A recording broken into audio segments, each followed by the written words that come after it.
وَإِذَا تُتْلَى عَلَيْهِمْ آيَاتُنَا قَالُوا قَدْ سَمِعْنَا لَوْ نَشَاءُ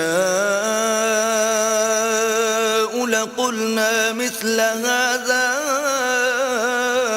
إِنْ هَذَا إِلَّا أَسَاطِيرُ الْأَوَّلِينَ۔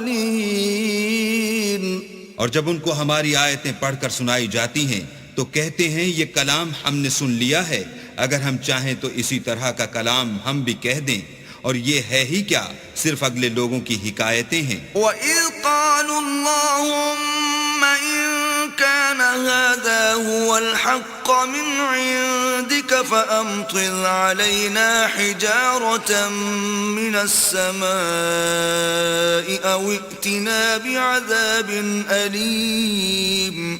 اور جب انہوں نے کہا کہ اے اللہ، اگر یہ قرآن تیری طرف سے برحق ہے تو ہم پر آسمان سے پتھر برسا یا کوئی اور تکلیف دینے والا عذاب بھیج۔ وَمَا كَانَ اللَّهُ لِيُعَذِّبَهُمْ وَأَنْتَ فِيهِمْ وَمَا كَانَ اللَّهُ مُعَذِّبَهُمْ وَهُمْ يَسْتَغْفِرُونَ۔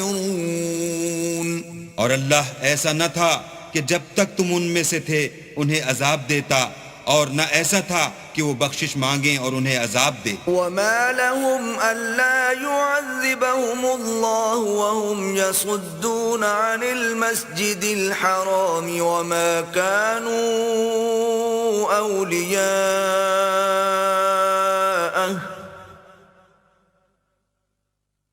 إِنْ أَوْلِيَاؤُهُ إِلَّا الْمُتَّقُونَ وَلَكِنَّ أَكْثَرَهُمْ لَا يَعْلَمُونَ۔ اور اب ان کے لیے کون سی وجہ ہے کہ وہ انہیں عذاب نہ دے، جبکہ وہ مسجد محترم میں نماز پڑھنے سے روکتے ہیں، اور وہ اس مسجد کے متولی بھی نہیں ہیں، اس کے متولی تو صرف پرہیزگار ہیں، لیکن ان میں کے اکثر نہیں جانتے۔ وَمَا كَانَ صَلَاتُهُمْ عِندَ الْبَيْتِ إِلَّا مُكَاءً وَتَصْدِيَةً فَذُوقُوا الْعَذَابَ بِمَا كُنْتُمْ تَكْفُرُونَ۔ اور ان لوگوں کی نماز خانہ کعبہ کے پاس سیٹیاں اور تالیاں بجانے کے سوا کچھ نہ تھی، تو تم جو کفر کرتے تھے اب اس کے بدلے عذاب کا مزہ چکھو۔